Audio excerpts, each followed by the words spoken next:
আধ্যাত্মিক জীবনে গুরুর প্রয়োজনীয়তা।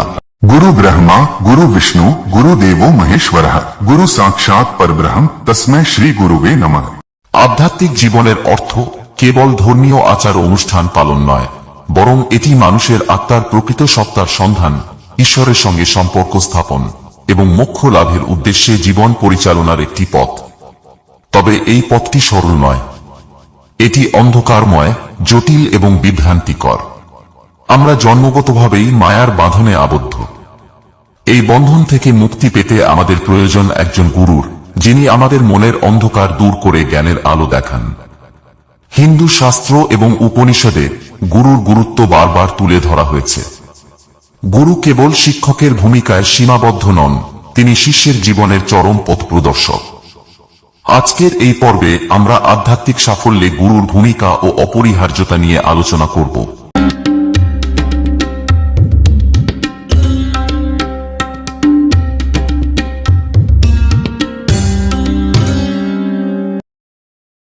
গু অর্থ অন্ধকার এবং রু অর্থ যিনি তা দূর করেন।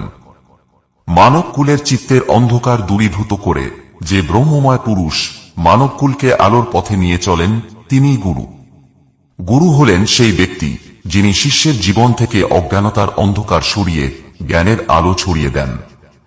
গুরু তিনি, যিনি মায়াযুক্ত জগতের মধ্যে থেকেও নিজেকে মায়ামুক্ত করেছেন। গুরু সম্পর্কে বলা হয়, গুরু বিনা গতি নাহি, কারণ গুরু আমাদের মুক্তিলাভের পথ দেখান। এই ভব যন্ত্রণা ক্লিষ্ট মায়ার সংসার থেকে মানসিক মুক্তি দিয়ে ভবন্দি পার করিয়ে দেন তিনি। তাই জীবন যন্ত্রণা থেকে মুক্তি পেতে মানব জীবনে গুরুর ভূমিকা অপরিসীম। শ্রীমদ্ভগবদ্গীতায় শ্রীকৃষ্ণ অর্জুনকে বলেন, तद्विद्धि प्रणिपातेन परिप्रश्नेन सेव्या उपदेक्ष्यन्ति ते ज्ञान ज्ञानिनस्तत्त्वदर्शिनः।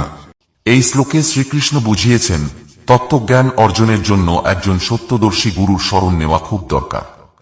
গুরুর প্রতি বিনীত হতে হবে এবং জ্ঞান অর্জন ও তাঁর সেবা করার ইচ্ছা প্রকাশ করতে হবে। তিনি এমন একজন দিব্য সাধক, যিনি আপনাকে দিব্যজ্ঞান দিতে পারেন, কারণ তিনি চূড়ান্ত সত্যের অভিজ্ঞতা লাভ করেছেন। একজনের বুদ্ধি অজ্ঞতা এবং বিভ্রান্তির আবরণে ঢাকা পড়তে পারে। ঈশ্বরকে জানেন এমন একজন সিদ্ধ পুরুষের সাহচর্যে এই আবরণ সহজে দূর করা যেতে পারে।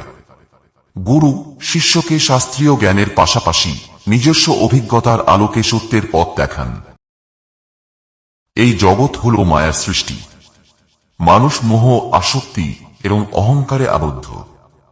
একমাত্র গুরুই শিষ্যকে দেখাতে পারেন কিভাবে এই মোহ কাটিয়ে ঈশ্বরের পথে এগিয়ে যাওয়া যায়। শাস্ত্রে বলা হয়েছে, अज्ञानतिमिरान्धस्य ज्ञानाञ्जन सल्काया चक्षुरुन्मिलितं मानो तस्मै श्री गुरुवे नमः। অর্থাৎ, হে গুরু ভগবান, যে অজ্ঞানের অন্ধকারে আমার চোখ আবৃত, সেই চোখকে তুমি জ্ঞানের আলোকে উন্মিলিত করো। গুরু শিষ্যকে অজ্ঞানের অন্ধকার থেকে টেনে এনে তাকে প্রকৃত জ্ঞান দান করেন। আধ্যাত্মিক পথ কুসুমাস্তীর্ণ নয়। এতে অনেক বাধা ও অহংকার, মোহ, লোভ, ক্রোধরূপী অনেক ফাঁদ ও বিপদ লুকিয়ে থাকে। গুরুর দিক নির্দেশনা ছাড়া এই পথ নিরাপদে পাড়ি দেওয়া অসম্ভব। গুরু শিষ্যকে শেখান যে জীবনের প্রকৃত উদ্দেশ্য হল আত্মোপলব্ধি। তিনি শিষ্যের মনের গভীরে লুকিয়ে থাকা শক্তিকে জাগ্রত করেন এবং তাকে দেখান যে ঈশ্বর তার মধ্যেই আছেন। ধর্মীয় গ্রন্থগুলি গভীর জ্ঞান ও তত্ত্বে পূর্ণ। এগুলি শুধুমাত্র গুরুর নির্দেশনা এবং তার ব্যাখ্যার মাধ্যমেই যথাযথভাবে বোঝা যায়। উদাহরণস্বরূপ ভগবদ্গীতার জ্ঞান অর্জুন শ্রীকৃষ্ণের কাছ থেকে লাভ করেছিলেন। গুরু শিষ্যের সঙ্গে ঈশ্বরের সম্পর্ক স্থাপন করার সেতুবন্ধনের ভূমিকা পালন করেন। তিনি শিষ্যকে ঈশ্বরের উপাসনার প্রকৃত পদ্ধতি শিখিয়ে দেন। উপনিষদে গুরুর ভূমিকা। কথোপনিষদ গুরু শিষ্য সম্পর্ককে অসাধারণভাবে ব্যাখ্যা করেছে। তাতে বলা হয়েছে, শিষ্য গুরুর থেকে জ্ঞান পায় আর গুরু শিষ্যের ভুলগুলো সংশোধন করেন। এই সম্পর্ক আত্মার উন্নতির জন্য অপরিহার্য। ব্রহ্মসূত্রে গুরু ভূমিকা। ব্রহ্মসূত্রে গুরু এবং শিষ্যের সম্পর্ককে জীবন বদলানোর মূল ভিত্তি হিসেবে দেখানো হয়েছে। একমাত্র গুরুই শিষ্যকে অমৃতের পথে নিয়ে যেতে পারেন। মনুস্মৃতিতে গুরুর ভূমিকা। মনুস্মৃতিতে বলা হয়েছে যে শিষ্য গুরুর সেবা করে সে তার জীবন সার্থক করে। গুরু থেকে দূরে থাকা মানে মুক্তির পথ থেকে দূরে থাকা। স্বামী বিবেকানন্দ বলেছিলেন, আমার মধ্যে যা কিছু ভালো তার সবই আমার গুরুর কাছ থেকে পাওয়া। শ্রী রামকৃষ্ণ পরমহংস দেব তাকে শুধু আধ্যাত্মিক দীক্ষাই দেননি, বরং জীবনের চরম লক্ষ্য কি তা বুঝিয়েছিলেন। চৈতন্য মহাপ্রভু শ্রীকৃষ্ণ প্রেমের যে অমৃতধারা বিশ্বজুড়ে ছড়িয়ে দিয়েছিলেন, তার উৎস ছিল তার গুরু ঈশ্বর পুরীর শিক্ষা। শ্রীকৃষ্ণ শুধু অর্জুনের বন্ধু ছিলেন না, বরং তার গুরু হিসেবেও তাকে জীবনের তত্ত্বজ্ঞান দিয়েছিলেন। কুরুক্ষেত্রের যুদ্ধক্ষেত্রে শ্রীকৃষ্ণই অর্জুনকে ভক্তি, কর্ম এবং জ্ঞানযোগের সমন্বয়ে জীবনের উদ্দেশ্য বুঝিয়েছিলেন। গুরুর কাছে শরণ নেওয়া কেবল আনুষ্ঠানিক নয়, এটি আত্মসমর্পণের বিষয়। শাস্ত্র অনুসারে গুরুর কাছে সঠিকভাবে শরণ নেওয়ার তিনটি ধাপ রয়েছে। প্রণিপাত বা আত্মসমর্পণ। গুরুর প্রতি গভীর বিশ্বাস রেখে তার শরণ নিতে হয়। পরিপ্রশ্ন বা প্রশ্ন করা। শিষ্যের উচিত বিনীতভাবে গুরুকে প্রশ্ন করা, যাতে তার সমস্ত সংশয় দূর হয়। গুরু সেবা। গুরু সেবা করা শিষ্যের প্রধান কর্তব্য।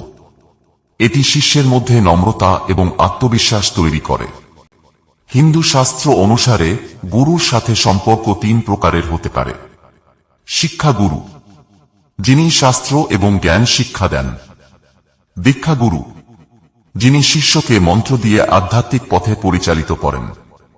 সত্যগুরু, যিনি শিষ্যের আত্মিক উত্তরণ ঘটান। আধ্যাত্মিক পথে গুরুর গুরুত্ব অসীম। হিন্দু শাস্ত্রের প্রতিটি অংশে গুরুকে ঈশ্বরতুল্য হিসেবে দেখানো হয়েছে।